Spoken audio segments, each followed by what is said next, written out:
Hello students, আশা করি তোমরা প্রত্যেকেই ভালো আছো। আজকে জৈব রসায়নের শেষ টপিক অর্থাৎ ইথাইল অ্যালকোহল এবং অ্যাসিটিক অ্যাসিডের ধর্ম ও ব্যবহার সম্বন্ধে আলোচনা করব। এটা খুবই গুরুত্বপূর্ণ। তোমরা বিগত মাধ্যমিক এর কোশ্চেন অ্যান্সার বা টেস্ট পেপার খুললেই বুঝতে পারবে এখান থেকে অনেক শর্ট কোশ্চেন এসছে। তাই তোমরা প্রথম থেকে শেষ পর্যন্ত ভিডিওটা ভালো করে দেখবে, তারপর টেক্সট বুকটা পড়বে, তাহলে তোমাদের বিষয়টা খুবই সহজ লাগবে। তাহলে মূল আলোচনায় আসি, ইথাইল অ্যালকোহল এবং অ্যাসিটিক অ্যাসিড। তাহলে প্রথমে ইথাইল অ্যালকোহলটা আসি। তাহলে ইথাইল অ্যালকোহলের প্রথমে ধর্ম আসবো, ঠিক আছে, তারপর ব্যবহার আসছি। তাহলে ইথাইল অ্যালকোহল, তোমরা ইথাইল অ্যালকোহল সম্বন্ধে আগেই পড়ে জেনেছো। ইথাইল অ্যালকোহল, ঠিক আছে। তাহলে ইথাইল অ্যালকোহল সংকেত কি? ইথাইল অ্যালকোহল সংকেতটা হচ্ছে কি CH3 CH2OH। এই ওইচটা তোমরা কি, এটা কার্যকরী মূলক কিসে? অ্যালকোহলের কার্যকরী মূলক। তাহলে ধর্ম আসবো প্রথমে। ধর্ম দুই প্রকার হয় যে কোনো যৌগের, একটা সেই ভৌত ধর্ম হয় আর একটা রাসায়নিক ধর্ম, ঠিক আছে। তাহলে প্রথমে ভৌত ধর্ম সম্বন্ধে আসি। তাহলে ইথাইল অ্যালকোহলে কী কী ভৌত ধর্ম আছে? তাহলে 1 নম্বর ভৌত ধর্ম হচ্ছে কি, ইথাইল অ্যালকোহল হচ্ছে কি সুমিষ্ট গন্ধযুক্ত, ঠিক আছে, এবং বর্ণহীন এবং দাহ্য পদার্থ, ঠিক আছে। সুমিষ্ট ইথাইল অ্যালকোহল অ্যাকচুয়ালি কি, যেটা মদ, ঠিক আছে, সেটা হচ্ছে ইথাইল অ্যালকোহল। মদ যেটা তৈরি করা হয় সেটা ইথাইল অ্যালকোহল দিয়ে তৈরি করা হয়। তাহলে এটা হচ্ছে কি ইথাইল অ্যালকোহল সুমিষ্ট গন্ধযুক্ত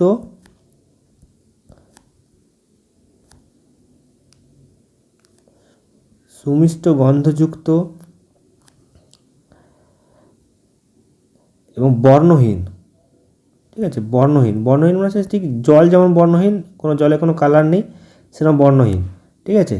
এবং দাহ্য পদার্থ, দাহ্য মানে কি, এই ইথাইল অ্যালকোহল অত্যন্ত দাহ্য, মানে এখানে একটু আগুন লেগে গেলে কী হয়, পুরো আগুন ধরে যায়। খুবই দাহ্য পদার্থ। 2 নম্বর হচ্ছে কি, এটা জলে অত্যন্ত দ্রাব্য।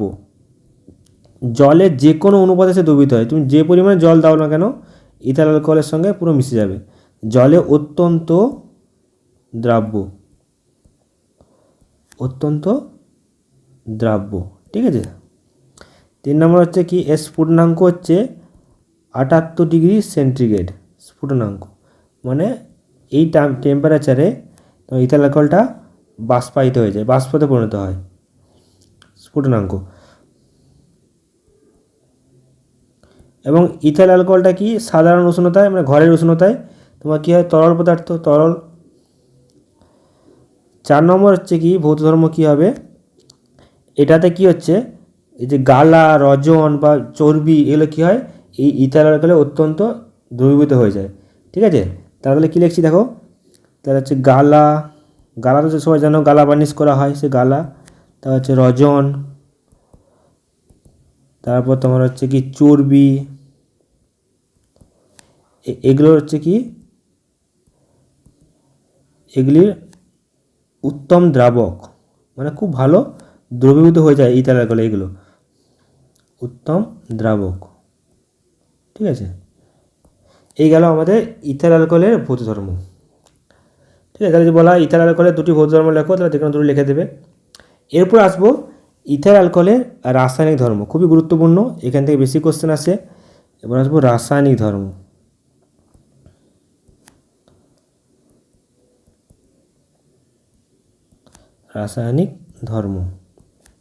ইথাইল অ্যালকোহলের, তাহলে প্রথমে যেটা আসবো সেটা ধাতব সোডিয়ামের সঙ্গে বিক্রিয়া, ঠিক আছে। ধাতব সোডিয়ামের সঙ্গে বিক্রিয়া,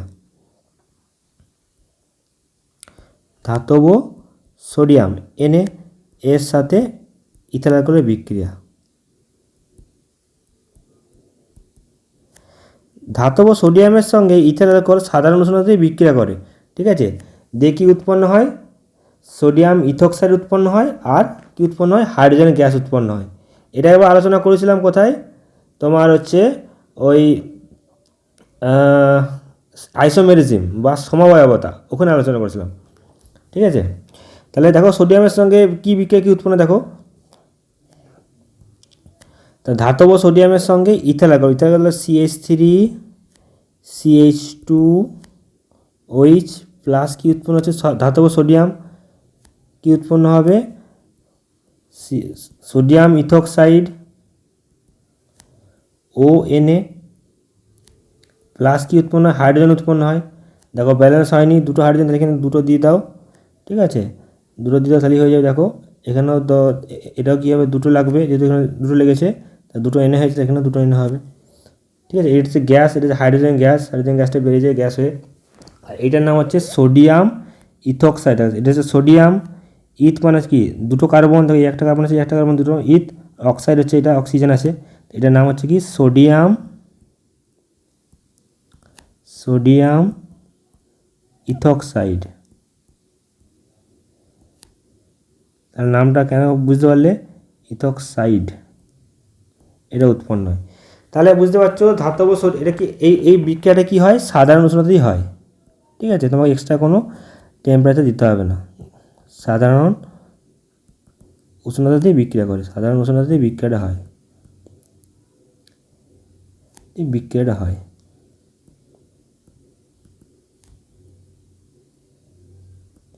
ঠিক আছে, তাহলে এই গেল ধাতব সোডিয়ামের সঙ্গে বিক্রিয়া। এরপর আসবো নিরুদন বিক্রিয়া,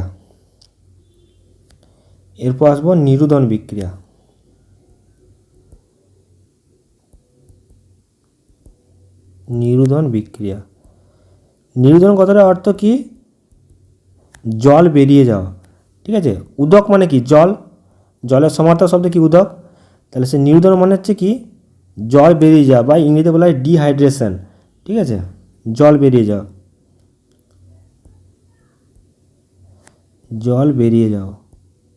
ঠিক আছে।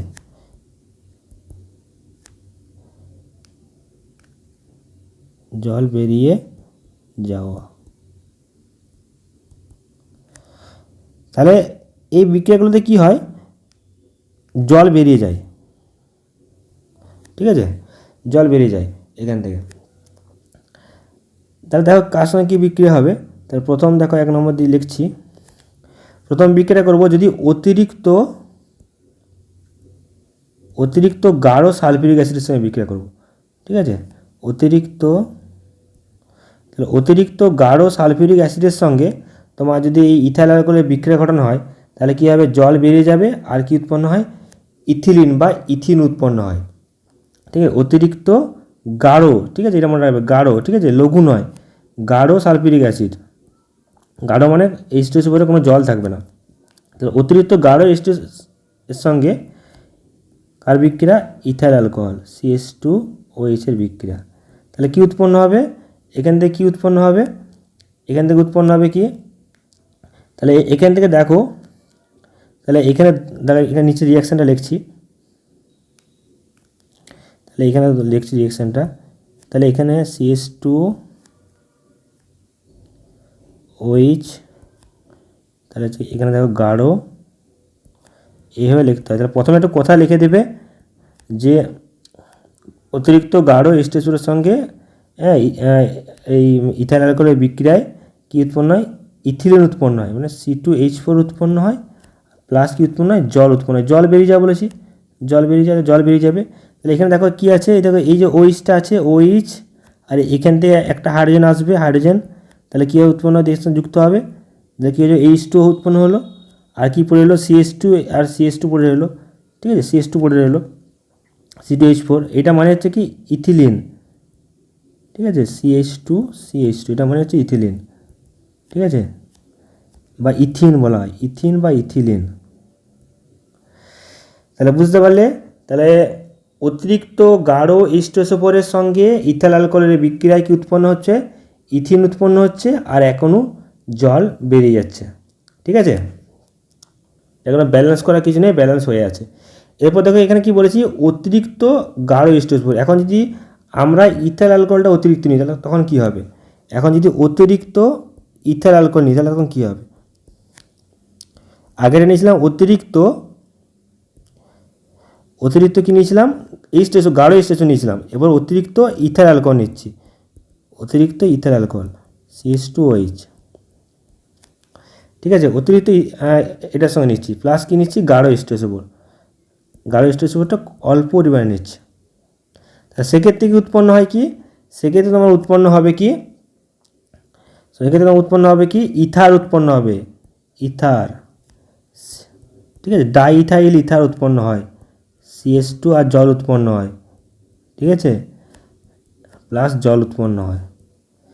দেখো কি এই ব্যাপারটা কি, দেখো এটার নাম হচ্ছে কি ডাইইথাইল ইথার। আমি রিয়াকশানের নিচে লিখছি, তাহলে যখন তাহলে কী হবে, দেখো 2 অণু CH2 লাগবে, CH2 OH প্লাস কি, দেখো এখানে OH আছে একটা, এটা ঘুরিয়ে লিখছি আর কি, কোনো অসুবিধা কিছু নেই, CH3। ঠিক আছে, ঘুরিয়ে লিখছি, আর কিছু নয়। তাহলে দেখো এখানে দেখো, এখান থেকে কী হবে, এখান থেকে তোমার হচ্ছে একটা জল বেরিয়ে যাবে, এখান থেকে একটা জল বেরিয়ে যাবে, আর তাহলে কী হবে, এইটা পড়ে থাকলো যেটা, সেটার সঙ্গে এটা যুক্ত হয়ে যাবে। ঠিক আছে, এটা সেটা যুক্ত হয়ে যাবে। তাহলে দেখো, তাহলে দেখো এখান থেকে একটা জল বেরিয়ে গেল H2O, আর বাকি কী পড়ে রইলো, কী পড়ে রইলো, CH3 CH2O CH2 CH3। ঠিক আছে, এটার নাম হচ্ছে ডাইইথাইল ইথার। তাহলে এইটা হচ্ছে কি ইথার গ্রুপ, এই যে ইথার গ্রুপ, এটা ইথার তোমরা পড়েছো আগে, ইথার গ্রুপ, এটা হচ্ছে ইথার, ইথার কার্যকরী মূলক আর মূলক। আর এইটা আছে কি দুটো ইথাইল আছে, দেখো ওই জন্য ডাইইথাইল বলা হচ্ছে, তার নামটা হবে কি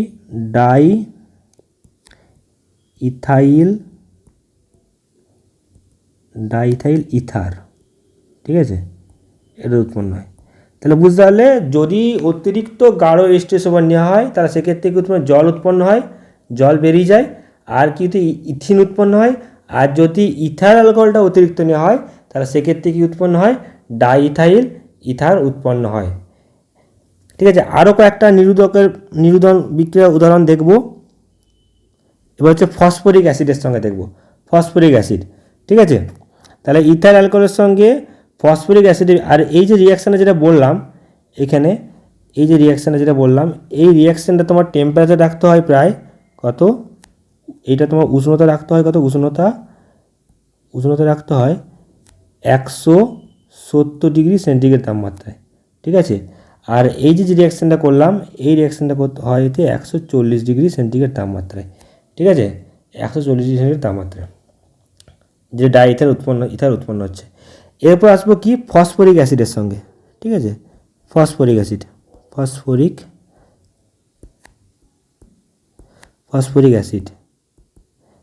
এর সংকেতটা হচ্ছে H3PO4। ঠিক আছে, সংকেত হচ্ছে H3PO4। তাহলে এই ফসফরিক অ্যাসিডের সঙ্গে তোমার হচ্ছে কি এই ইথাইল অ্যালকোহল যেটা আছে তার বিক্রিয়া হয়, দেখি কত ডিগ্রি সেন্টিগ্রেড তাপমাত্রায় বিক্রিয়া হয়, তোমার হচ্ছে 200 থেকে 250 ডিগ্রি সেন্টিগ্রেড তাপমাত্রায় বিক্রিয়াটা হয়। ঠিক আছে, দিয়েও একই হয়, ইথিলিন উৎপন্ন হবে আর জল উৎপন্ন হবে। তাহলে দেখো এখানে, তাহলে CH3, এটা হচ্ছে ইথাইল অ্যালকোহল।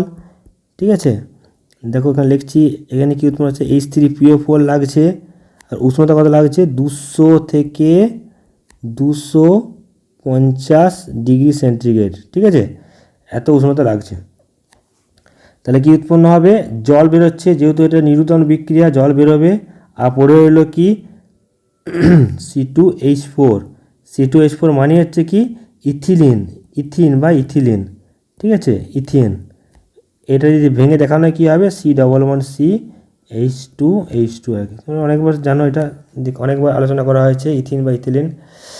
এবার 3 নম্বর আসবো কি, 3 নম্বর আসবো তোমার হচ্ছে অ্যালুমিনার সঙ্গে বিক্রিয়া, উত্তপ্ত অ্যালুমিনার সঙ্গে বিক্রিয়া, অ্যালুমিনা, এটা নিরোধন বিক্রিয়ার পার্ট, অ্যালুমিনা। ঠিক আছে, অ্যালুমিনা সংকেতটা কি, Al2O3। ঠিক আছে, তাহলে উত্তপ্ত মানে কত ডিগ্রি সেন্টিগ্রেড তাপমাত্রা উত্তপ্ত, 300 থেকে 350 ডিগ্রি তাপমাত্রা। ঠিক আছে, তা 300 থেকে 350 ডিগ্রি সেন্টিগ্রেড তাপমাত্রায় উত্তপ্ত অ্যালুমিনার ওপর দিয়ে তুমি যদি ইথিলিন গ্যাস চালনা করো তাহলে সেক্ষেত্রে কী হয়, জল বেরিয়ে যায়, আর কি উৎপন্ন হয়, এই ইথিনই উৎপন্ন হয়। ঠিক আছে, তাহলে দেখো, তাহলে এক্ষেত্রে কী লাগছে, দেখো এক্ষেত্রে ইথাইল অ্যালকোহল, CH3 CH2OH। ঠিক আছে, এটা কি উত্তপ্ত অ্যালুমিনা, Al2O3 দিলাম। ঠিক আছে, উত্তপ্ত অ্যালুমিনা কত ডিগ্রি থেকে 300 থেকে 350 ডিগ্রি। ঠিক আছে, এত তাপমাত্রা উত্তপ্ত করলে কি উৎপন্ন হয়? জল বেরিয়ে যাবে, সবে নিরোধন বিক্রিয়া, জল বেরিয়ে যাবে, আর কি থাকবে? C2H4 থাকবে, ইথিন উৎপন্ন হবে। তাহলে এই তিনটে যে বিক্রিয়া দেখালাম, তিনটে বিক্রিয়া হচ্ছে নিরোধন বিক্রিয়া। ঠিক আছে, তাহলে এই গেল আমাদের ইথাইল অ্যালকোহলের রাসায়নিক বিক্রিয়া। ঠিক আছে, এর ইথাইল অ্যালকোহলের রাসায়নিক বিক্রিয়া। এরপর আসবো ইথাইল অ্যালকোহলের কয়েকটা ব্যবহার। এটাও আছে, ইথাইল অ্যালকোহল কয়েকটা ব্যবহার বলতে বলে। ব্যবহার, তাহলে ইথাইল অ্যালকোহলের 1 নম্বর ব্যবহার কি? 1 নম্বর হচ্ছে মদ শিল্পে ব্যবহার করা হয়, বিভিন্ন ধরনের মদ তৈরি করতে ব্যবহার করা হয়। 2 নম্বর হচ্ছে কি? পাওয়ার অ্যালকোহল। ঠিক আছে, পাওয়ার অ্যালকোহল। পাওয়ার অ্যালকোহল ব্যাপারটা কি? তার পেট্রোল এবং তার সঙ্গে কিছু বেনজিন মেশানো হয় এবং তার সঙ্গে কিছুটা কি মেশানো হয়? ইথাইল অ্যালকোহল মেশানো হয়, দিয়ে পাওয়ার অ্যালকোহল তৈরি করা হয়। এটা কি আছে? বিভিন্ন ধরনের মোটরের জ্বালানি তৈরি করতে হয়, জ্বালানি হিসাবে ব্যবহার করা হয়। ঠিক আছে, তাহলে দেখো পাওয়ার অ্যালকোহল, এটা একটা মনে রাখবে। অনেক সময় কোশ্চেন দিল যে পাওয়ার অ্যালকোহল তৈরিতে নিচের কোন যৌগটি ব্যবহার করা হয়, দিয়ে MCQ দিয়ে দিল, 3টে বা 4টে অপশান দিয়ে দিল। ঠিক আছে, তাহলে পাওয়ার অ্যালকোহলটা মনে রাখবে, পাওয়ার অ্যালকোহল। ঠিক আছে, তাহলে পাওয়ার অ্যালকোহল তৈরিতে কী লাগে? ইথাইল অ্যালকোহল ব্যবহার করা হয়। মানে এখানে কি পেট্রোল থাকে, পেট্রোল প্লাস কি থাকে? তার সঙ্গে বেনজিন মেশানো হয়, বেনজিন এবং তার সঙ্গে কি মেশানো হয়? ইথাইল অ্যালকোহল মেশানো হয়, CH3OH। ঠিক আছে, দিয়ে পাওয়ার অ্যালকোহল তৈরি। এটা কি বিভিন্ন ধরনের মোটরে কি হয়? জ্বালানি হিসেবে ব্যবহার করা হয়। আর 3 নম্বর দেখো, 3 নম্বর ব্যবহার কি লিখবে? 3 নম্বর ব্যবহার লিখবে যে বার্নিশ শিল্পে। তোমার তো হচ্ছে বার্নিশ, ওই যে যখন গালা বার্নিশ করা হয়, বিভিন্ন কাঠের যে গালা বার্নিশ করা হয়, তোমরা অনেকেই দেখেছো যে এটা স্পিরিট নিয়ে, যে কাঠমিস্ত্রি স্পিরিট নিয়ে আসে, এই স্পিরিটের মধ্যে কি হয়? ওই গালাটাকে দ্রবীভূত করে দেয়, গুলে দেয়। ঠিক আছে, দিয়ে সে বার্নিশ করা হয়। তাহলে সেই যে স্পিরিটটা, সেটা কিসের তৈরি? সেটা হচ্ছে এই ইথাইল অ্যালকোহলের তৈরি। ঠিক আছে, এই স্পিরিট তৈরি করতে ইথাইল অ্যালকোহল লাগে। তাহলে বুঝতে পারছো, তাহলে বার্নিশ শিল্পে, ঠিক আছে, বার্নিশের কাজে এই তোমার হচ্ছে ইথাইল অ্যালকোহল প্রচুর পরিমাণে ব্যবহার করা হয়। তাহলে যে কোনো 3টে মনে রাখবে, 3টে মনে রাখলেই তোমাদের অ্যান্সার হয়ে যাবে। ঠিক আছে, এগুলো 1 নম্বর বা 1.5 নম্বর বেশি কোশ্চেন আসে না ব্যবহারটায়। ঠিক আছে, তাহলে ইথাইল অ্যালকোহল গেল ধর্ম এবং তার ব্যবহার। ধর্ম মানে 2 রকম হলো, একটা ভৌত ধর্ম, একটা রাসায়নিক ধর্ম। এরপর আসবো আমরা হচ্ছে কি? Acidic acid. ঠিক আছে, অ্যাসিডিক অ্যাসিডের ধর্ম এবং তার ব্যবহার সম্বন্ধে আলোচনা করব। তাহলে আসি, তাহলে অ্যাসিডিক অ্যাসিড, তাহলে এরপর আসি অ্যাসিডিক অ্যাসিড। অ্যাসিডিক অ্যাসিড, তাহলে অ্যাসিডিক অ্যাসিডের সংকেত কি? অ্যাসিডিক অ্যাসিডের সংকেতটা হচ্ছে কি? CH3, ঠিক আছে, COOH। এর আরেকটা নাম হচ্ছে কি? Ethanoic acid. ঠিক আছে, ইথানোয়িক, 2টো কার্বন আছে তাই ইথানোয়িক। ঠিক আছে, ইউপ্যাকের নামকরণ আমি আলোচনা করেছি, কেন নামকরণ ইথানোয়িক হচ্ছে। ইথানোয়িক অ্যাসিড হচ্ছে কি? ইউপ্যাক নাম। ঠিক আছে, বা অনেক সময় বলে দিল যে অ্যাসিডিক অ্যাসিডের ইউপ্যাক নামটা কী হবে? ইউপ্যাক। ঠিক আছে, শর্ট কোশ্চেন। ভৌতবিজ্ঞানে কোনো লাইন বাদ দেবে না। ঠিক আছে, যেখানটা বাদ দিয়ে পড়বে, সেখানে তোমার কোশ্চেন ছাড়া যাবে। ঠিক আছে, প্রচুর শর্ট কোশ্চেন আসে, তোমরা কোশ্চেন দেখলেই বুঝতে পারবে। ঠিক, এবং যেগুলো বড় কোশ্চেন, 3 নম্বর কোশ্চেন, সেগুলো অনেক পার্ট হিসেবে থাকে, 1+2 বা 1+1+1 থাকে। তাহলে প্রত্যেকটা লাইন তোমাদের ভৌতবিজ্ঞানের বইটা খুঁটিয়ে পড়তে হবে। ঠিক আছে, এবং বুঝে পড়তে হবে। তাহলে অ্যাসিডিক অ্যাসিড আসছি, তাহলে অ্যাসিডিক অ্যাসিডের প্রথমে ধর্ম আসবো। তাহলে ধর্মের মধ্যে কি আসবো? ভৌত ধর্ম। ঠিক আছে, ভৌত ধর্ম খুবই গুরুত্বপূর্ণ এটা। তাহলে 1 নম্বর ভৌত ধর্ম কি? যে অ্যাসিডিক অ্যাসিড যেটা আছে, সেটা কি হয়? এটা হচ্ছে বর্ণহীন, মানে জল যেমন বর্ণহীন, সেরকম বর্ণহীন। ঠিক আছে, এবং তীব্র ঝাঁঝালো গন্ধযুক্ত, অত্যন্ত গন্ধযুক্ত। ঠিক আছে, তাহলে বর্ণহীন অত্যন্ত ঝাঁঝালো গন্ধযুক্ত একটা তরল, ঠিক আছে, সাধারণ উষ্ণতার তরল। এবং অ্যাসিডিক অ্যাসিডটা জলে অত্যন্ত দ্রাব্য, মানে জলে খুব তাড়াতাড়ি দ্রবীভূত হয়ে যায়, ঠিক আছে। এবং এর তোমার স্ফুটনাঙ্ক হচ্ছে কত, 118 ডিগ্রি সেন্টিগ্রেড তাপমাত্রা, মানে 118 ডিগ্রি সেন্টিগ্রেড তাপমাত্রায় অ্যাসিডিক অ্যাসিডটা তোমার হচ্ছে বাষ্পে পরিণত হয়, মানে তরল থেকে গ্যাসে পরিণত হয়, ঠিক আছে। তাহলে দেখো লিখছি ভৌত ধর্মগুলো। 1 নম্বর তাহলে কি, 1 নম্বর ভৌত ধর্ম হচ্ছে কি, এটা হচ্ছে বর্ণহীন, এটা হচ্ছে বর্ণহীন, এটা হচ্ছে বর্ণহীন তীব্র ঝাঁঝালো যুক্ত, ঠিক আছে, তীব্র ঝাঁঝালো, ঝাঁঝালো গন্ধযুক্ত, গন্ধযুক্ত তরল, ঠিক আছে, সাধারণ তরল, ঠিক আছে। তাহলে 2 নম্বর হচ্ছে কি, এর স্ফুটনাঙ্ক হচ্ছে কত, স্ফুটনাঙ্ক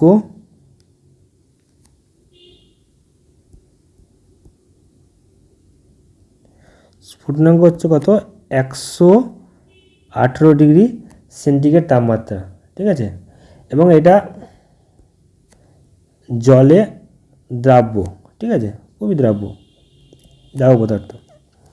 এর সঙ্গে ভৌত ধর্মের সঙ্গে আরেকটা কথা বলে দিই, একটা ব্যাপারটা হচ্ছে কি, গ্লেসিয়াল অ্যাসিডিক অ্যাসিড কি, ভীষণ ভীষণ ইম্পর্ট্যান্ট, ঠিক আছে।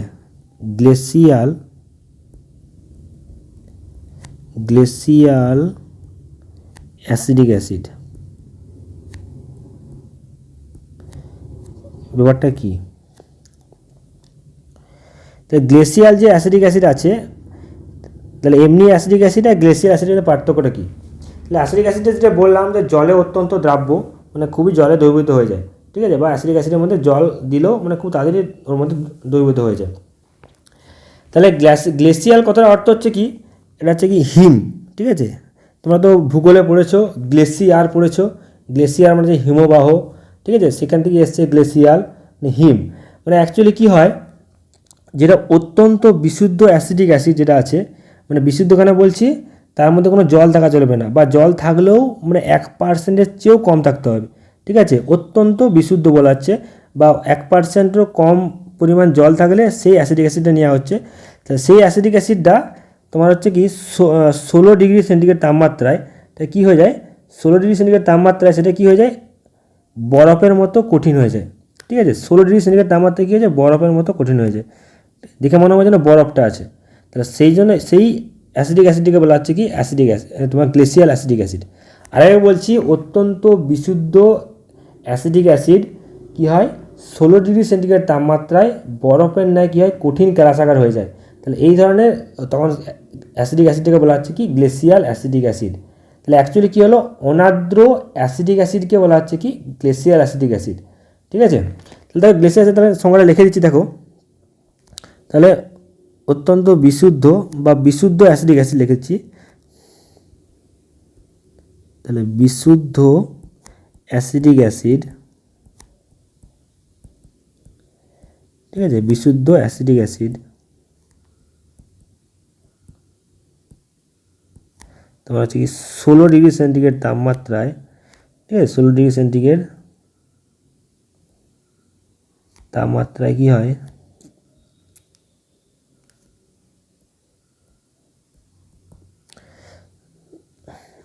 16 ডিগ্রি সেন্টিগ্রেড তাপমাত্রায় কী হয়, বরফের ন্যায়, ঠিক আছে, যেমন আইস যেমন হয় সেরকম আর কি,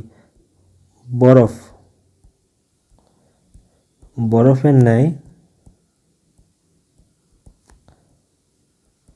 কঠিন কেলাসাকারে পরিণত হয়, কেলাসাকারে পরিণত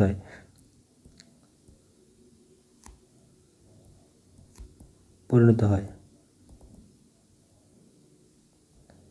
ঠিক আছে। এই অ্যাসিডিক অ্যাসিডকে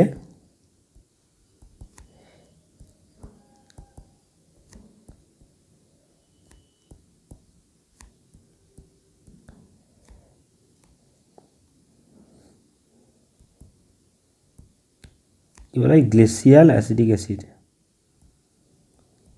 গ্লেসিয়াল অ্যাসিডিক অ্যাসিড।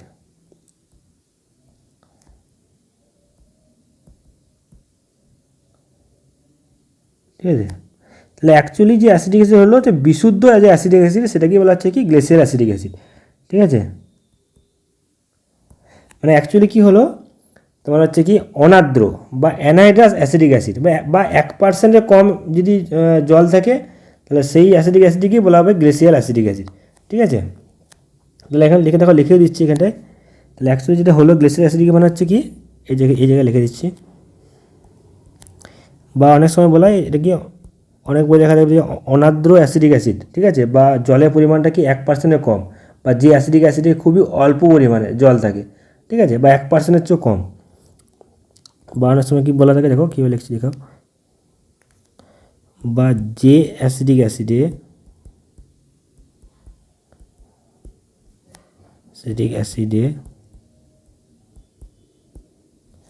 ঠিক আছে খুব অল্প পরিমাণে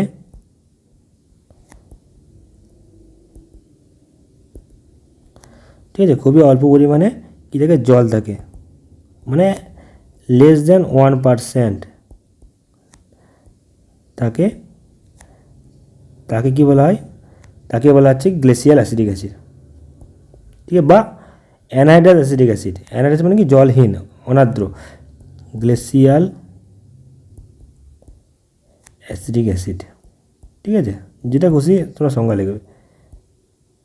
তাহলে এখানে যে জলটা কেন বলছি, জলটা তাহলে কি প্রবলেম করে, জলটা এখানে অশুদ্ধি হিসেবে কাজ করে, ঠিক আছে। যত জলের পরিমাণ বাড়বে তত কী হবে, 16 ডিগ্রি সেন্টিগ্রেড তাপমাত্রা থেকে আরও কম তাপমাত্রা সেটা কী হবে, সেটা জমে বরফ হতে শুরু করবে, জমবে আর কি, ঠিক আছে।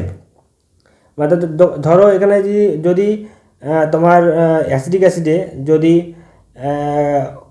জলের পরিমাণ একটু বাড়িয়ে দিলে তখন 16 ডিগ্রি সেন্টিগ্রেড তাপমাত্রায় সেটা বরফ হবে না, জমে ক্লাস আকার হবে না, তখন আরও কম টেম্পারেচার হয়ে যাবে, 10 ডিগ্রি সেন্টিগ্রেড তাপমাত্রা তখন জমে যাবে। আরও জলের পরিমাণটা বেড়ে গেলে আরও কম টেম্পারেচার সেটা জমতে শুরু করবে, ঠিক আছে, যত কি হিমাঙ্কটা কমে যাবে, ঠিক আছে। তাহলে একমাত্র বিশুদ্ধ যদি অ্যাসিডিক অ্যাসিড হয় তখনই হচ্ছে 16 ডিগ্রি সেন্টিগ্রেড তাপমাত্রা, বা অনেক বই 16.7 ডিগ্রি সেন্টিগ্রেড তাপমাত্রা থাকে, ঠিক আছে। সেই টেম্পারেচারে কী হয়ে যায়, সেটা জমে বরফের ন্যায় তোমার হচ্ছে কেলাসাকার কঠিনে পরিণত হয়, ঠিক আছে। সেই অ্যাসিডিক অ্যাসিডকে বলা হচ্ছে কি গ্লেসিয়াল অ্যাসিডিক অ্যাসিড, হ্যাঁ। তাহলে গ্লেসিয়াল অ্যাসিডিক অ্যাসিড অনেক সময় কোশ্চেন আসে যে গ্লেসিয়াল অ্যাসিড কী, গ্লেসিয়াল অ্যাসিডিক অ্যাসিড কী, তাহলে এভাবে লিখবে, বা যে অ্যাসিডিক অ্যাসিডে খুবই অল্প পরিমাণে জল থাকে তাকে গ্লেসিয়াল অ্যাসিডিক অ্যাসিড বা অ্যানাইড্রাস অ্যাসিডিক অ্যাসিড বলা হয়, হ্যাঁ। এখানে কী হয়, অ্যাকচুয়ালি 16 ডিগ্রি সেন্টিগ্রেড তাপমাত্রায় বিশুদ্ধ অ্যাসিডিক অ্যাসিডটা কী হয়ে যায়, জমে কঠিন আকার বরফের ন্যায় হচ্ছে কি কঠিন কেলাসাকারে পরিণত হয়, ঠিক আছে। দূর থেকে দেখে মনে হবে কি এটা একটা বরফ, ঠিক আছে। তাহলে ওই জন্য একে বলা হচ্ছে গ্লেসিয়াল অ্যাসিডিক অ্যাসিড। তাহলে এরপর আসবো অ্যাসিডিক অ্যাসিডের বিভিন্ন রাসায়নিক ধর্ম। তাহলে এই গেল ভৌত ধর্ম, এরপর আসবো রাসায়নিক ধর্ম। এরপর আসবো কি রাসায়নিক ধর্ম।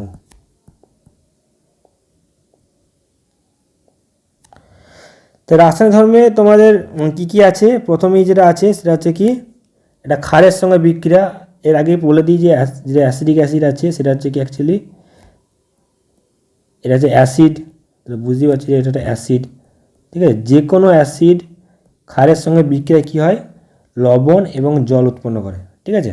তাহলে এখানে তাহলে প্রথমে যেটা আসবো সেটা কী হচ্ছে যে অ্যাসিড ধর্ম কী বোঝাচ্ছে, ঠিক আছে। বা প্রথমে যেটা আসবো সোডিয়াম হাইড্রোক্সাইডের সঙ্গে বিক্রিয়া, এটা হচ্ছে সোডিয়াম হাইড্রোক্সাইডের সঙ্গে বিক্রিয়া।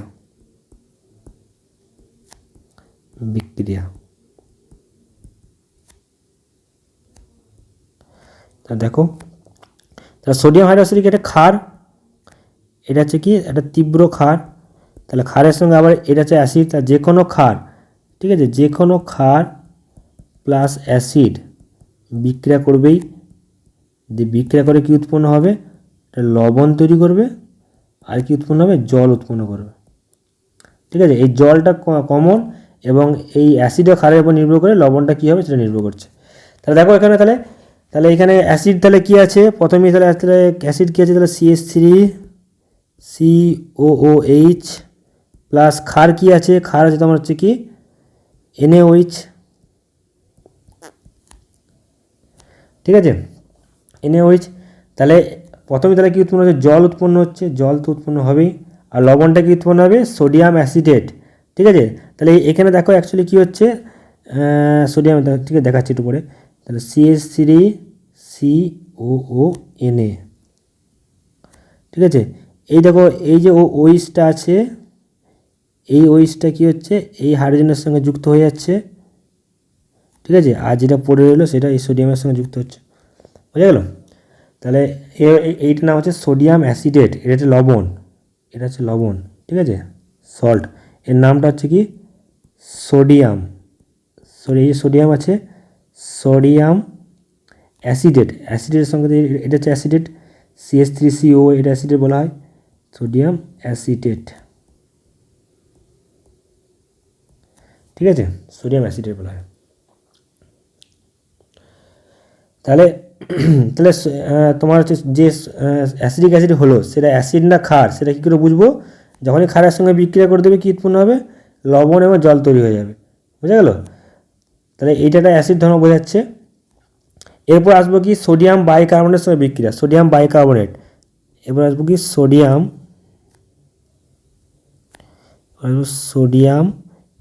বাইকার্বনেট, NaHCO3 এর সাথে বিক্রিয়া।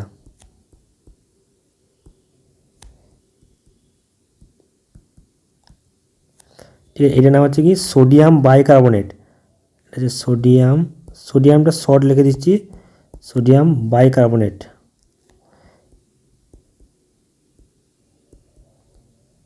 ঠিক আছে, আর এটা কী ছিল, Na2CO3, এইটাকে বলা হচ্ছে কি কার্বনেট, সোডিয়াম কার্বনেট। সোডিয়াম, এটা শর্ট লিখে দিলাম, সোডিয়ামটাকে সংক্ষেপে কার্বনেট। ঠিক আছে, এটা হলো সোডিয়াম কার্বনেট। তাহলে এই যে এইচ যেটা আছে, এইচ থাকার জন্য কী হচ্ছে, এটা বাই বলা হয়। এইচ থাকার জন্য হচ্ছে কি, বাইরে কেন হচ্ছে, এইচ থাকার জন্য। তাহলে NaHCO3 মানে হচ্ছে কি সোডিয়াম বাইকার্বনেট। তাহলে এর সঙ্গে বিক্রিয়া, এটা পয়েন্ট করে দিই একটু।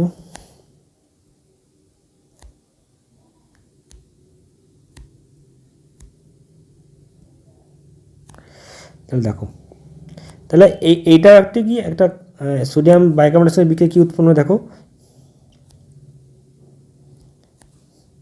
তাহলে NaHCO3 প্লাস কি, এখানে কি অ্যাসিটিক অ্যাসিড আছে, COOH, এর সঙ্গে বিক্রিয়া কী উৎপন্ন হয়, এখানেও সোডিয়াম অ্যাসিড উৎপন্ন হবে, একটা কী হবে, কার্বন ডাইঅক্সাইড বেরোবে, আর একটা তোমার কী হবে, জল উৎপন্ন হবে। তাহলে এই যে CO3 আছে, সেখান থেকে কী বেরোবে, একটা কার্বন ডাইঅক্সাইড বেরোবে, CO3 থেকে CO2 বেরোবে, আর কি দেখো এখানে জল উৎপন্ন হবে। ঠিক আছে, জল উৎপন্ন হলো, আর কি উৎপন্ন হবে, সোডিয়াম অ্যাসিডেট, CH3COONA। ঠিক আছে, এটা হচ্ছে সোডিয়াম অ্যাসিডেট, আগেই বলেছি, এটা হচ্ছে কার্বন ডাইঅক্সাইড, এটা জল। তাহলে মনে রাখবে সোডিয়াম বাইকার্বনেটের সঙ্গে অ্যাসিডিক অ্যাসিডের বিক্রিয়ায় সোডিয়াম অ্যাসিডের লবণ উৎপন্ন হয় এবং কার্বন ডাইঅক্সাইড গ্যাস বুদবুদ আকারে বেরোয়। ঠিক আছে, এবং হচ্ছে কি আর জল উৎপন্ন হয়। এরপর আসবো কি ইথাইল অ্যালকোহলের সঙ্গে অ্যাসিডিক অ্যাসিডের বিক্রিয়া, খুবই গুরুত্বপূর্ণ, বা এটাকে অনেক সময় বলা হয় এস্টারিফিকেশন বিক্রিয়া। এরপর আসবো কি ইথাইল অ্যালকোহল,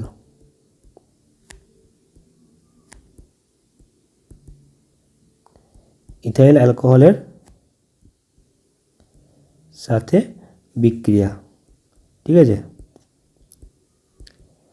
ইথাইল অ্যালকোহলের সাথে তোমার অ্যাসিডিক অ্যাসিডের বিক্রিয়ায় কী উৎপন্ন হয়, ইথাইল অ্যালকোহলের সঙ্গে অ্যাসিডিক অ্যাসিডের বিক্রিয়ায় তোমার কী উৎপন্ন হয়, এটা এস্টার উৎপন্ন হয়। ঠিক আছে, ইথাইল অ্যাসিডের এস্টার উৎপন্ন হয়, এবং এটা করতে হয় কিসের উপস্থিতিতে, এটা গাঢ় সালফিউরিক অ্যাসিডের উপস্থিতিতে করতে হয়। ঠিক আছে, বা যে কোনো একটা অ্যাসিডের উপস্থিতিতে করতে হয়। অ্যাসিডের মানে কি, একটা সুমিষ্ট গন্ধযুক্ত একটা এস্টার। ঠিক আছে, তোমার হচ্ছে কি ইথাইল অ্যাসিডের এস্টার উৎপন্ন হয়। তাহলে দেখো রিঅ্যাকশানে লিখলে বুঝতে পারবে। তাহলে দেখো প্রথমে লিখছি, তাহলে কার সঙ্গে বিক্রিয়া হলো, ইথাইল অ্যালকোহল CH3CH2OH প্লাস কি ইথাইল অ্যালকোহলের সঙ্গে কার হবে,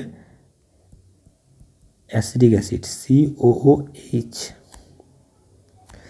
তাহলে প্রথমে কী হবে, দেখা জল বেরিয়ে যাবে, দেখো এই যে H2 আছে এইটা, আর এই হাইড্রোজেন আছে সেটা, এই দুটো মিলে কী হলো, একটা জল বেরিয়ে যাবে, এই দুটো মিলে কী হলো, জল বেরিয়ে গেল। পড়ে রইলো কি, তো পড়ে রইলো দেখো এটা CH3COO পড়ে রইলো, ঠিক আছে, CH3CO। আর কি এখানে কী পড়ে রইলো, CH3CH2 পড়ে রইলো, এখানে হলো CH2CH3, ঠিক আছে। কখনো CH3CH2 হবে না, অক্সিজেনের সঙ্গে CH2 এটা থাকবে, তারপর CH3 থাকবে। এটাকে বলা হচ্ছে কি ইথাইল অ্যাসিডেট এস্টার, ঠিক আছে, ethyl acetate ester, ethyl acetate ester, ঠিক আছে। এস্টার মানে হচ্ছে কি RCOOR, এইরকমটাকে বলা হচ্ছে কি এস্টার। এখানে আর সময় কি CH3CH2 হতে পারে, বা যে কোনো একটা হতে পারে, তোমার অ্যালকাইল গ্রুপ হতে পারে, CH3CH2CH2 হতে পারে, ঠিক আছে। মানে এই ধরনের এইটাকে বলা হচ্ছে কি এস্টার, বুঝে গেল। তাহলে এইখানে দেখো এই যে অ্যাসিডের এস্টার, এটা হচ্ছে কি একটা সুমিষ্ট গন্ধযুক্ত, হ্যাঁ, মিষ্টি, মানে যেমন পাকা ফলের যেমন গন্ধ, ঠিক আছে, সেরকম সুমিষ্ট গন্ধ, এটা পাকা ফলের মতো সুমিষ্ট গন্ধযুক্ত হয়। এই এস্টার তৈরি হলে সেটা কী হবে, সুমিষ্ট গন্ধযুক্ত হবে।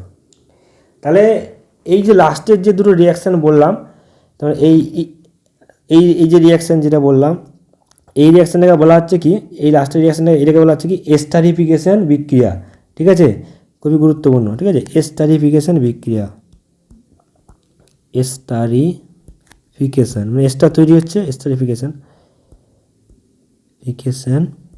বিক্রিয়া, এস্টারিফিকেশন বিক্রিয়া, ঠিক আছে। এই এস্টারিফিকেশন বিক্রিয়া বা ইথাইল অ্যালকোহলের সঙ্গে বিক্রিয়া এবং হচ্ছে কি সোডিয়াম বাইকার্বনেটের বিক্রিয়া, এই দুটো বিক্রিয়া আছে কি থেকে আমরা কি কোনো একটা অ্যাসিডের শনাক্তকরণ করতে পারি, মানে কোনো জৈব যৌগে অ্যাসিড আছে কি না সেটা জানার জন্য। অ্যাসিড মানে অ্যাকচুয়ালি কি, এটা হচ্ছে অ্যাসিড গ্রুপ COOH, এই গ্রুপটা হচ্ছে কি অ্যাসিড গ্রুপ, ঠিক আছে। তাহলে কোনো জৈব যৌগে, হ্যাঁ, অ্যাসিড গ্রুপ আছে কি না সে জানার জন্য এই দুটো বিক্রিয়া করতে হয়। এটা সোডিয়াম বাইকার্বনেটের সঙ্গে বিক্রিয়া করতে হয়, আর একটা তোমার ইথাইল অ্যালকোহলের সঙ্গে বিক্রিয়া করতে হয়। যদি এই দুটো বিক্রিয়া যদি রেসপন্স করে, ঠিক আছে, এটা যদি মনে করো কার্বন ডাইঅক্সাইড বুদবুদ আকারে বেরোয়, বুঝতে পারবো যে কার্বন ডাইঅক্সাইডটা বুদবুদ আকারে বেরোচ্ছে, তাহলে নিশ্চয়ই বাইকার্বনেটের সঙ্গে রিয়াকশান হচ্ছে, তাহলে বুঝবো অ্যাসিড আছে। আবার ইথাইল অ্যালকোহলের সঙ্গে বিক্রিয়া করার পর যদি সুমিষ্ট গন্ধযুক্ত একটা যৌগ পাই, তাহলে বুঝবো ওর মধ্যে অ্যাসিড গ্রুপ আছে, ঠিক আছে। তাহলে এই অ্যাসিড গ্রুপ শনাক্তকরণ করার জন্য আমরা এই শেষের দুটো বিক্রিয়া আমরা ব্যবহার করি, ঠিক আছে। তাহলে এই গেল আমাদের অ্যাসিডিক অ্যাসিড। এরপর অ্যাসিডিক অ্যাসিডের কয়েক ধর্ম গেল, ভৌত ধর্ম বা রাসায়নিক ধর্ম গেল। এরপর আসবো অ্যাসিডিক অ্যাসিডের ব্যবহার, ঠিক আছে। এরপর আসবো অ্যাসিডিক অ্যাসিডের ব্যবহার, কোথায় কোথায় ব্যবহার করা হয়, ঠিক আছে। তাহলে 1 নম্বর ব্যবহার কি, ভিনিগার প্রস্তুতিতে, এটা খুব গুরুত্বপূর্ণ।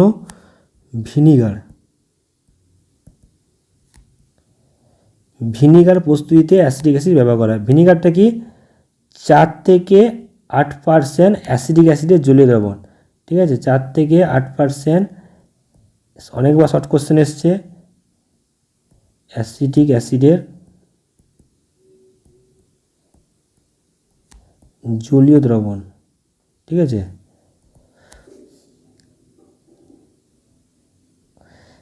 অ্যাসিডিক অ্যাসিড থাকবে মাত্র 4 থেকে 8%, বাকিটা জল থাকবে, ঠিক আছে। তাহলে সেই অ্যাসিডিক অ্যাসিডের জলীয় দ্রবণটাকে বলা হচ্ছে কি ভিনিগার। ভিনিগার অনেক জায়গায় কাজে লাগে। ভিনিগার তো জানো, যে কোনো ফাস্টফুডের দোকানে থেকে ভিনিগার ব্যবহার করা হয়, বা বিভিন্ন মাংস সংরক্ষণ করতে ভিনিগারের প্রচুর ব্যবহার করা হয়, ঠিক আছে। তারপর 2 নম্বর হচ্ছে তাহলে কি, তাহলে ভিনিগার তৈরি করতে আমাদের অ্যাসিডিক অ্যাসিড লাগলো, ঠিক আছে। এরপর আসবো কী কী ব্যবহার আছে, এরপর বিভিন্ন অ্যাসিটোন, ঠিক আছে, বিভিন্ন অ্যাসিটোন একটা যৌগ, তারপর অ্যাসিটিক অ্যানহাইড্রাইড, হ্যাঁ, এই সমস্ত যৌগগুলো প্রস্তুত করতেও কিন্তু অ্যাসিডিক অ্যাসিডের প্রচুর ব্যবহার হয়, বুঝে গেল। অ্যাসিটোন, অ্যাসিটিক অ্যানহাইড্রাইড, এই যৌগগুলো প্রস্তুত করতেও অ্যাসিডিক অ্যাসিড ব্যবহার করা হয়। তাছাড়া বিভিন্ন অ্যাসিডের লবণ তৈরি করতে বা বিভিন্ন ধরনের তোমার হচ্ছে ওষুধ প্রস্তুতিতে অ্যাসিটিক অ্যাসিড ব্যবহার করা হয়। তাহলে যে কোনো তোমরা 3টে করে ব্যবহার মনে রাখবে, তাহলেই হবে। তো ভিনিগার বলবে 1 নম্বর, আর ভিনিগারের ব্যাপারটা কী, ভিনিগার কী এটা মনে রাখবে, ঠিক আছে। 4 থেকে 8% অ্যাসিডিক অ্যাসিডের জলীয় দ্রবণকে বলা হচ্ছে ভিনিগার। আর 2 নম্বর ব্যাপার কী করবে, ভিনিগার প্রস্তুত কী লাগে, অ্যাসিটোন এবং অ্যাসিটিক অ্যাসিড অ্যানাইড্রাইড, অ্যাসিটিক অ্যানাইড্রাইড প্রস্তুত করতে তোমার হচ্ছে কি অ্যাসিটিক অ্যাসিড ব্যবহার করা হয়। আর 3 নম্বর ব্যবহার কী বলবে, যে বিভিন্ন ধরনের অ্যাসিডের লবণ প্রস্তুত করতে এবং ওষুধ শিল্পে তোমার অ্যাসিটিক অ্যাসিড তোমার ব্যবহার করা হয়। বোঝা গেল? তাহলে এই গেল অ্যাসিটিক অ্যাসিড। হ্যাঁ, আর এই অ্যাসিটিক অ্যাসিড দের মধ্যে কী কোশ্চেন গুরুত্বপূর্ণ হলো, যে গ্লেসিয়াল অ্যাসিটিক অ্যাসিড কী, ওটা খুব মনে রাখবে, খুবই গুরুত্বপূর্ণ। আর তোমার হচ্ছে কি এই 3টে যে রিয়াকশান, এই 3টে রিয়াকশান অনেক সময় দেয়, যে কোনো রিয়াকশান দিতে পারে, 3টে সব রিয়াকশানই গুরুত্বপূর্ণ, ঠিক আছে। আর ব্যবহার তোমরা 2টো বা 3টে ভালোভাবে করে রাখবে, আর ভিনিগারটা তো অবশ্যই করে রাখবে। এরপর আসবো তোমার মিথানল এবং ইথানলের ক্ষতিকারক প্রভাব। মানে মিথানল এবং এই যে ইথানল, এইটা আমাদের শরীরে কী ক্ষতি করে। তোমরা সবাই জানো যে মিথানল ইথানল হচ্ছে কি মদ হিসেবে ব্যবহার করা হয়, ঠিক আছে। মদে কী থাকে, ইথানল থাকে। তাহলে সেই ইথানলটা আমাদের কী ক্ষতি করে, মানে আমাদের শরীরে বেশি পরিমাণে গেলে আমাদের কী কী ক্ষতি করে। দাদা হেডিং লিখছি প্রথমে। তাহলে মিথানল ও ইথানল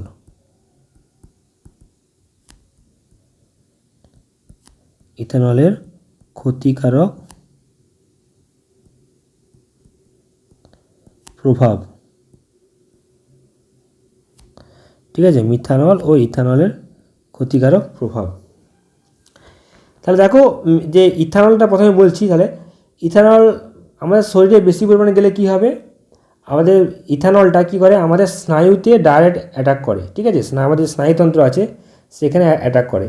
সেখানে করলে কী হবে, স্নায়ুর কার্যক্ষমতা কমে যাবে। আর স্নায়ুর কার্যক্ষমতা কমে গেলে কী হবে, আমাদের রেসপন্স বা প্রতিবর্তক ক্রিয়াটা কম হবে, ঠিক আছে। তারপর হচ্ছে কি বেশি তোমার ইথানল করে শরীরে গেলে কী হয়, মানুষ নেশাগ্রস্ত হয়ে যায়, কোনো ইয়ে থাকে না, তোমার সেন্স থাকে না। তারপর তোমার হচ্ছে আর লিভার যেটা থাকে, লিভারের কার্যক্ষমতা অনেক কমে যায়, লিভারের অনেক কার্যক্ষমতা কমে যায়, এবং লিভারটা কি বেড়ে যায়, আকারে অনেক বেড়ে যায়, ঠিক আছে। তাহলে সেই জন্য কী হয়, ইথাইল অ্যালকোহল বা মদ থেকে সবসময় আমাদেরকে দূরে থাকতে হবে, ঠিক আছে। তাহলে এই গেল ইথাইল অ্যালকোহলের ক্ষতিকারক প্রভাব। এরপর আসি মিথানলের ক্ষতিকারক প্রভাব। মিথানলটা কি অ্যাকচুয়ালি কি অত্যন্ত বিষাক্ত পদার্থ, ঠিক আছে। মিথানল যদি মানুষ খেয়েছে, হ্যাঁ, যে অল্প পরিমাণে খেলে কী হবে, মানুষ অন্ধ হয়ে যেতে পারে এবং অনেক সময় পাগল হয়ে যেতে পারে, উন্মাদ হয়ে যেতে পারে, ঠিক আছে। আর একটু যদি বেশি পরিমাণে শরীরে চলে গেছে তাহলে কী হবে, মানুষ মারা যাবে। তাহলে 1 নম্বর হচ্ছে কি মিথানল খুবই বিষাক্ত পদার্থ, এবং অল্প পরিমাণে আমার শরীরে গেলে কী হয়, আমরা অন্ধ হয়ে যেতে পারি, ঠিক আছে। আর অনেক সময় উন্মাদ হয়ে যেতে পারে, ঠিক আছে, পাগল হয়ে যাবে। আর একটু বেশি পরিমাণে যদি শরীরে চলে যায় তাহলে মানুষের মৃত্যু হয়ে যাবে। তাহলে মিথানল বুঝতে পারলে খুবই খুবই বিষাক্ত পদার্থ। আর এর সঙ্গে আমাদের আরও 2টো জিনিস আমাদের পড়তে হবে, সেটা হচ্ছে কি ডিনেচার স্পিরিট আর রেকটিফাইড স্পিরিট, ঠিক আছে। প্রথমে তাহলে রেকটিফাইড স্পিরিটটা আলোচনা করি। রেকটিফাইড স্পিরিট,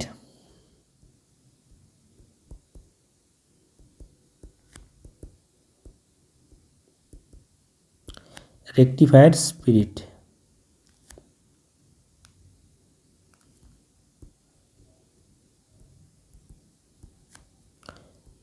রেকটিফাইড স্পিরিটটা কি, মানে ইথাইল অ্যালকোহলের জলীয় দ্রবণ, ঠিক আছে।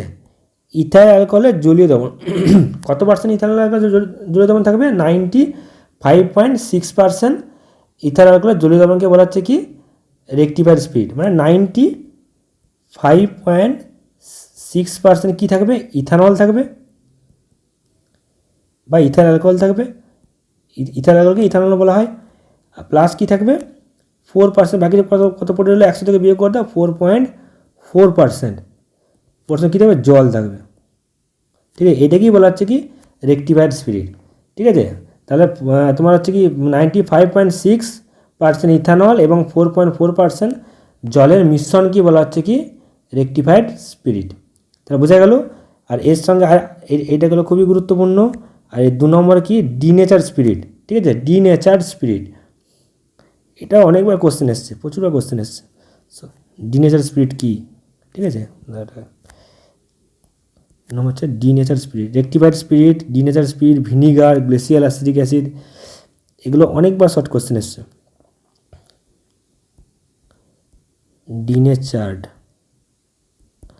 ডিনেচার্ড স্পিরিট, ঠিক আছে, বা অনেক সময় একে বলা হয় মেথিলেটেড স্পিরিট, ঠিক আছে, মেথিলেটেড স্পিরিট, মেথিলেটেড কেন বলা হচ্ছে বলছি। লেটেড স্পিরিট বা ডিনেচার স্পিরিট বা মেথিলেটেড স্পিরিট। ডিনেচার স্পিরিট মানে হচ্ছে কি, যে এই যে ইথার অ্যালকোহল কিন্তু প্রচুর পরিমাণে শিল্পে ব্যবহার করা হয়, বিভিন্ন শিল্পে ইথার অ্যালকোহল ব্যবহার করা হয়। তাহলে এখন ইথার অ্যালকোহল কী হয়, মানুষ মদ হিসেবে ব্যবহার করে খেয়ে নেয়। তাহলে যখন কারখানায় ব্যবহার করা হবে, তাহলে বেশিরভাগ শ্রমিকরা কী করে, ওইটাকে মদ হিসেবে খেয়ে নিতে পারে। তাহলে ওই জন্য কী করা হয়, তাহলে তার ফলে কী হবে, আসল যে কাজ কাজটা ব্যাহত হবে। তাহলে ওই জন্য ইথাইল অ্যালকোহলে কী হয়, অল্প পরিমাণে কী করতে হয়, মিথাইল অ্যালকোহল মেশাতে হয়। মিথাইল অ্যালকোহল খুবই বিষাক্ত পরিমাণ, এবং তার সঙ্গে অল্প পরিমাণে পিরিডিন, ন্যাপথা এগুলো মেশাতে হয়। এগুলো হচ্ছে একটা বিদঘুটে স্বাদযুক্ত, ঠিক আছে, ন্যাপথা, পিরিডিন। তাহলে যখন এই মিথাইল অ্যালকোহল, পিরিডিন, ন্যাপথা এগুলো যখন মিশিতে হবে ইথাইল অ্যালকোহলের সঙ্গে, তখন আর মানুষ খাবে না, ঠিক আছে, তার ফলে কি শিল্পে তার ব্যবহার হবে। তাহলে ওই জন্য ডিনেচার স্পিরিটকে বলা হচ্ছে কি, তাহলে মিথাইল অ্যালকোহলযুক্ত তোমার হচ্ছে ইথাইল অ্যালকোহলের সঙ্গে মিথাইল অ্যালকোহল যখন মেশানো হয় এবং তার সঙ্গে অল্প পরিমাণে যখন ন্যাপথা বা স্পিরিডিন মেশানো হয়, তখন সেটাকে বলা হচ্ছে কি, সেই মিশ্রণটাকে বলা হচ্ছে কি ডিনেচার স্পিরিট। তাহলে এখানে কি থাকে, 90% কী থাকে, ইথানল থাকে, ঠিক আছে, 90% থাকে কি ইথাইল অ্যালকোহল, ঠিক আছে, বা 90% কী থাকে, রেক্টিফাইড স্পিরিট থাকে। এই যে যেটা বললাম রেক্টিফাইড স্পিরিট, 90% রেক্টিফাইড স্পিরিট থাকে। তার মানে এখানে কী থাকে, 90% রেক্টিফাইড স্পিরিট, রেক্টিফাইড মানে রেক্টিফাইড স্পিরিটে কী থাকে, ইথানল থাকে, রেক্টিফাইড স্পিরিট, ঠিক আছে। তার সঙ্গে 10% থাকে কি মিথাইল অ্যালকোহল,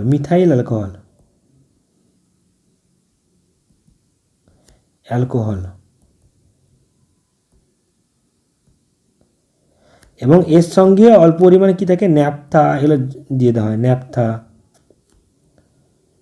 তারপর হচ্ছে পিরিডিন,